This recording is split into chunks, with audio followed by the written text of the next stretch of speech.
Good morning, students. Welcome to your English session. In this session, we will continue with our play, The Tempest, written by William Shakespeare. We will discuss Act 1, Scene 2, lines 123 to 178. So, before starting the video, let us discuss the objectives. By the end of this session, you will be able to explain the meanings of the difficult words according to the text. You will be able to tell some of the references that we have read in the text. You will be able to explain the text in your own words. So children, before starting with the session, let me remind you that you have to revise your text thoroughly so that you can quote important lines and keywords to score good marks in your papers. So till now we have read Miranda tells her father Prospero that she has seen a furious storm which caused the shipwreck off the coast of the island. Prospero then tells his daughter that he raised the storm with his magical powers, but he is sure to protect everyone who is on board from harm with his magical powers. Then he narrates the story to his daughter and tells how they landed on the island. Prospero tells her that he was the rightful Duke of Milan. He developed interest in the study of philosophy and magic and left the control of the state's affair in the hands of his brother Antonio. He grew ambitious, and in order to usurp his dukedom, he made a secret plan with the King of Naples, promising to pay him annual subsidy and acknowledge him as his superior, and make his dukedom subordinate to the state of Naples. Now let us continue with our explanation of the text. So children, please open your textbook at page number 46. We will be starting from line number 123, dialogue of Prospero. So see Prospero's dialogue. Now the condition. It means now listen to the agreement. And between whom was that agreement, children? It was between Antonio and Alonso. The King of Naples. Who is the King of Naples here? The King of Naples refers to Alonso. Being an enemy. So King of Naples was whose enemy? He was an enemy of Prospero. To me inveterate hearkens my brother's suit. Inveterates means confirmed. Hearkens means listen to. Suit means proposal. So here Prospero tells Miranda that the King of Naples, his arch enemy, listens to his brother's request, which was that in lieu of the premises of homage, and I know not how much tribute, should presently extirpate me and mine. Extirpate means destroy or drive out. In lieu of means in return of. Premises means condition agreed to. Out of the dukedom and confer fair Milan with all the honors on my brother. So here in these lines, Prospero tells Miranda that the king, in exchange for the respect and money paid to him by Antonio, would get rid of him, means would get Antonio rid of Prospero and make him the Duke of Milan. Okay, children, so now who will be the Duke of Milan? Antonio will be the Duke of Milan. A treacherous army levied one midnight, fated to the purpose, did Antonio open the gates of Milan. Levied means assembled. Fated to the purpose means arranged for this object or suited to the will of destiny. So here in these lines, Prospero says that a treacherous army was gathered, and one fateful night at midnight, what happened? Antonio opened the gates of Milan. Now let us see further. In the dead of darkness means the death-like silence of midnight. The ministers for the purpose hurried thence, me and thy crying self. Ministers for the purpose, it means ministers entrusted with the execution of the plan. Prospero tells Miranda that one midnight, Antonio opened the gate of Milan and in the pitch black had his officers rushed out him and his daughter from Milan. And at that time, what was Miranda doing? She was crying. Now let us see the gist of these lines. Prospero tells Miranda about the terms of agreement accepted by Antonio and the King of Naples. Antonio proposed that the King of Naples should drive him and Miranda out of Milan and grant dukedom to him with all the honors and position. In return for this, Antonio agreed to pay his homage to the King of Naples and also an annual tribute of money to him. King of Naples, being an arch enemy of Prospero, agreed to Antonio's proposal. Prospero, however, does not know how much money he was to pay to him. He tells Miranda that in pursuance of the agreement reached between Antonio and the King of Naples, an army of treacherous men assembled, and on one night Antonio opened the gates of the city of Milan, and in the silence of midnight his men, who were given the responsibility of doing this job, threw him and his daughter away from the palace, and Miranda was crying at that moment. Now let us see the next lines. Miranda, alack, for pity. Alack means alas. I, not remembering how I cried out then, will cry it over again. It is a hint that wrings mine eyes to it. Wrings means compels. On listening Prospero's tale, Miranda says that she can't remember how she cried at that moment, but she will cry over again as the story of Prospero breaks her heart. Now see, what does Prospero say? He says, "Hear a little further." He tells Miranda to listen him a little more, and then I will bring thee to the present business. Present business here refers to the storm which is being raised, which now is upon us, without the which this story were most impertinent. Impertinent means irrelevant. So Prospero says Miranda that he will bring her up to date about the present situation, which is the whole reason that he is telling her this story in the first place. Miranda, wherefore did they not that are destroyers? Wherefore means why. So Miranda asks Prospero why Antonio and Alonso didn't kill them at that night. Now let us see the gist of these lines. Miranda plunges into grief after listening to the hardships faced by her father.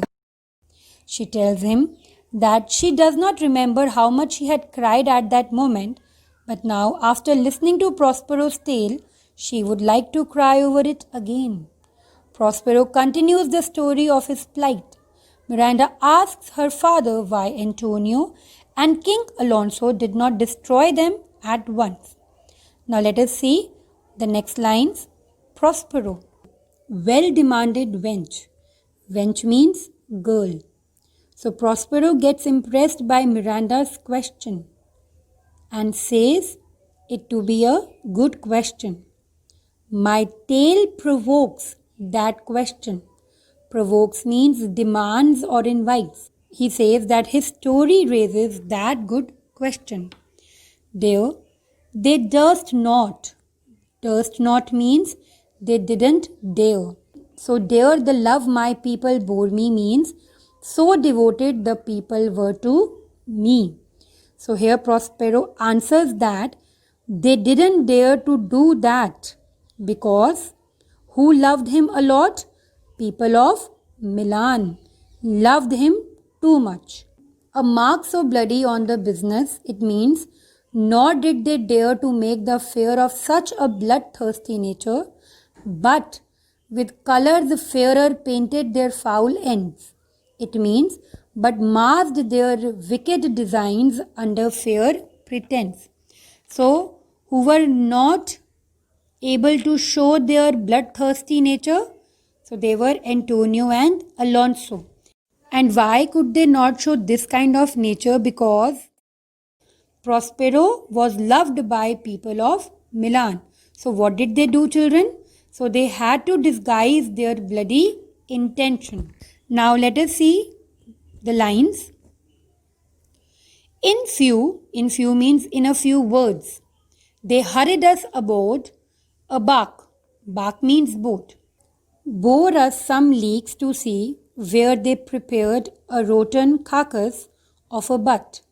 Rotten carcass of a butt means the mere ruins of a boat absolutely unfit for sea. So here Prospero says, in order to make a long story short, he said that they hurried them onto a ship and carried them a number of miles out to sea. So leagues here means a number of miles out to sea, where they prepared a rotten carcass of a boat. But means here boat. Now what kind of boat was it? Not rigged, nor tackle, sail, nor mast. So he says that the boat in which Prospero and Miranda were, it was without sails, mast, or ropes. A rotten till mast. What does it mean? A rotten hulk of an old ship, not equipped and having neither ropes, sails, nor mast. The word but signifies the bare body of a ship, without any of the usual fitting. See the lines further. The very rats instinctively had quit it. It means the very rats, prompted by their warning instinct, had abandoned it. He says that such kind of boat is even abandoned by the rats. There they hoist us. Hoist means put up. So there Antonio Alonso had put Prospero and Miranda to cry to the sea that roared to us, to sigh to the winds whose pity sighing back again did us but loving wrong. So children, this line, to sigh till wrong, is oxymoron, a figure of speech in which the writer combines two ideas which are opposite. This frequently has an unusual effect. So here Prospero says to Miranda that they tossed them in water to cry to the sea that roared back at them, to sigh into the winds that sighed right back at them in pity.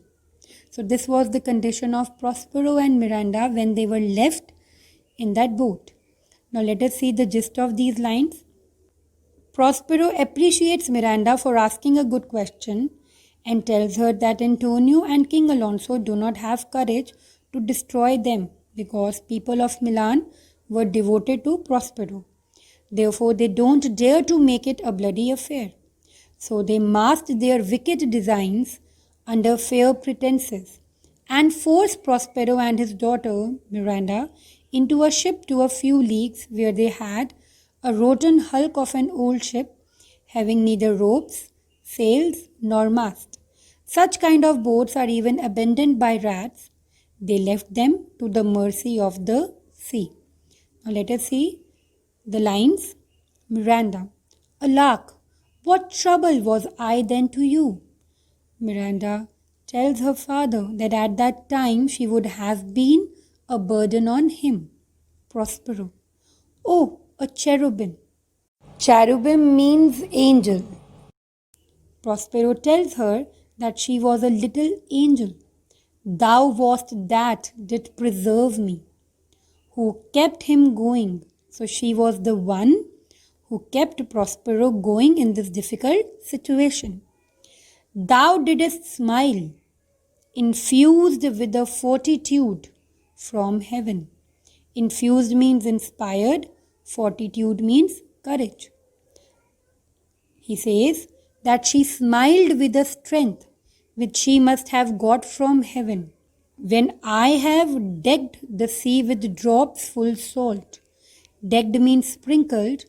Drops full salt means teardrops, saltish like sea water. So, here Prospero says that Miranda smiled with a strength which she must have got from heaven, while he cried salty tears into the salty sea. See further. And my burden groaned, which raised in me an undergoing stomach, to bear up against what should ensue. Burden means burden. Undergoing stomach means drooping spirits. Bear up means stand up. What should ensue means what was coming or coming misfortune.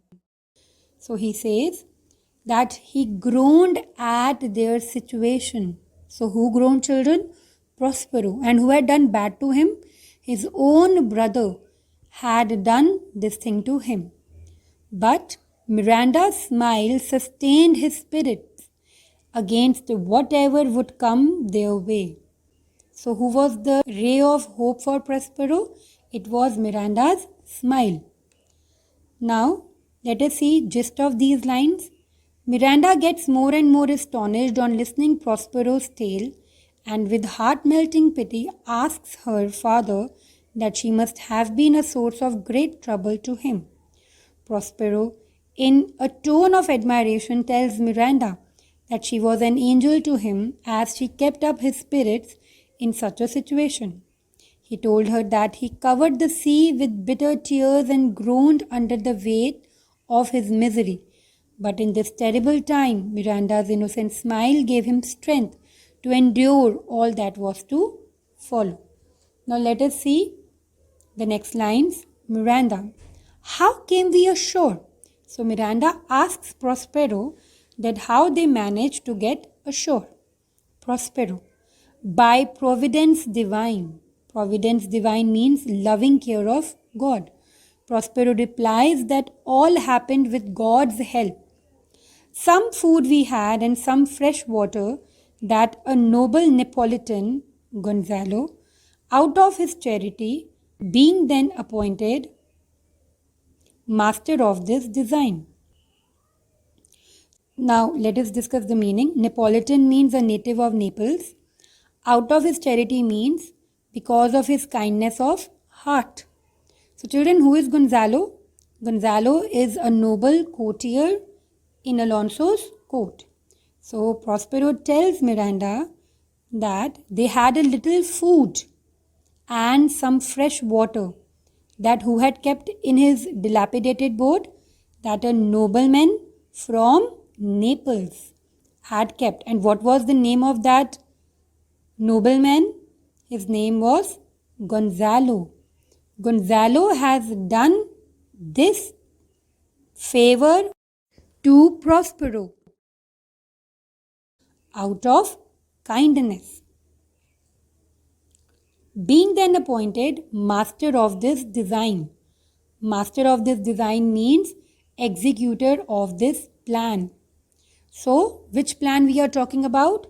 The plan of expelling Prospero and Miranda from the dukedom of Milan. So here, Prospero tells Miranda that Gonzalo had been chosen to carry out the plan of putting them to sea. Give us with rich garments, linens, stuffs, and necessaries. Stuffs means goods, necessary means essential commodities. So he tells that he also gave them clothes, linens, and other necessities that have been of great help to them. Which since have steadied much. Since have steadied much means have been of great use. So what have been of great use, children? These rich garments, linen and stuff. And who had kept all these things in their dilapidated boat? Gonzalo had kept all these things in his dilapidated boat. Of his gentleness, knowing I loved my books, he furnished me from my own library with volumes that I prize above my dukedom. Prize means value.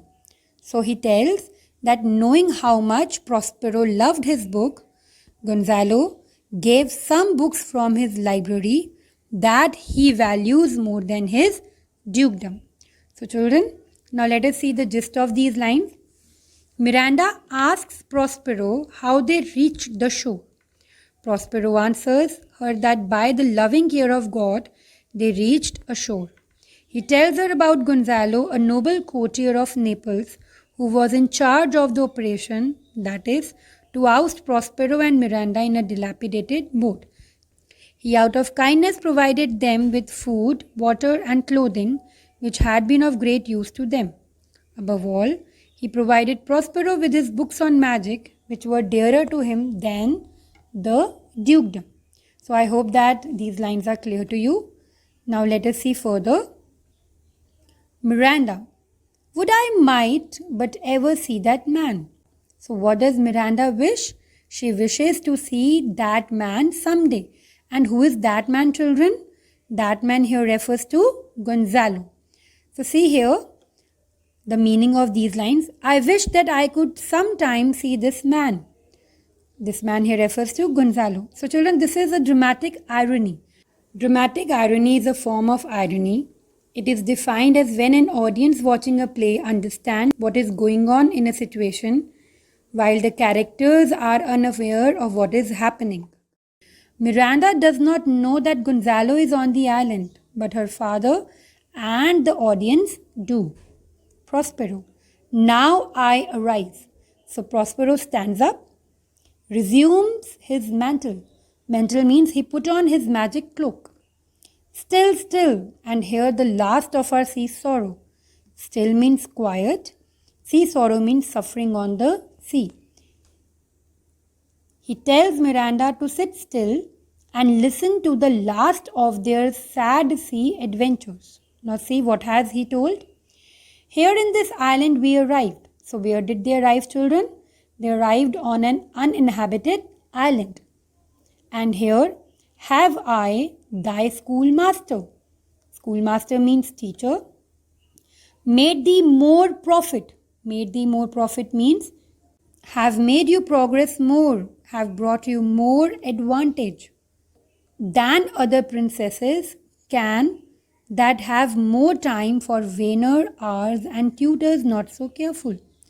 So here Prospero says that they arrived on the uninhabited island where Prospero acted as Miranda's teacher and has given her better education than most princesses get.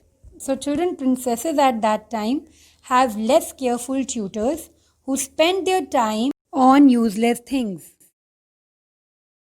Heavens thank you for it. And now I pray you, sir, for still it is beating in my mind, your reason for raising this storm. Beating in my mind, troubling my mind. So Miranda prays that may God thank Prospero for it, but she begs her father for the question that is still worrying her, that why he conjured up that storm. Now see the gist of these lines. Miranda wishes to meet Gonzalo someday in her life. Prospero tells her that they both survived the fury of the sea and landed on a lonely island. He tells her that after landing on that uninhabited island, he had been acting as her teacher. Here he had given her more profitable education than the other princesses receive. Princesses generally spend their time in useless activities and their tutors do not take much pain in imparting useful education to them. She thanked her father for the pains he had taken with her. Returning to the thought uppermost in her mind, she asked her father the reason of raising the storm. So children, I hope that you are clear with the explanation of lines 123 to 178. So read the text carefully for more understanding. Your homework is to solve extract 6 and 7 of Act 1 Scene 2 at page number 47 to 51 of the Tempest workbook. Thank you so much, children.